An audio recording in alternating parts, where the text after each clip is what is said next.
Happy Patel આજના મહત્વના સમાચાર પર નજર કરીએ તો જામનગરમાંથી એક મોટા સમાચાર મળી રહ્યા છે। જામનગર જિલ્લાના ખીમરાણા ગામની ઘટનાને લઈને રાજકીય ગરમાવો વધ્યો છે। યુથ કોંગ્રેસના આગેવાનો અને સામાજિક કાર્યકર દેવરાજ ગોહિલ વિરુદ્ધ નોંધાયેલા ગુનાની નિષ્પક્ષ અને ઉચ્ચ સ્તરીય તપાસની માંગ સાથે જિલ્લા કોંગ્રેસ સમિતિએ કલેક્ટરને આવેદનપત્ર પાઠવ્યું છે।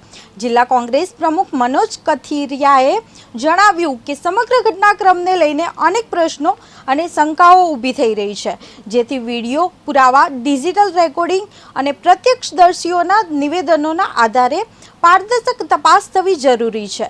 કોંગ્રેસ માંગ કરી છે કે કોઈપણ પ્રકારના રાજકીય દબાણ કે પૂર્વગ્રહ વિના માત્ર હકીકતોના આધારે તપાસ કરવામાં આવે છે। સાથે જ દેવરાજ ગોહિલ વર્ષોથી યુવાનો, ખેડૂતો અને સામાન્ય નાગરિકોના પ્રશ્નો માટે સક્રિય રહ્યા હોવાનું પણ આવેદનમાં ઉલ્લેખ કરવામાં આવ્યો છે।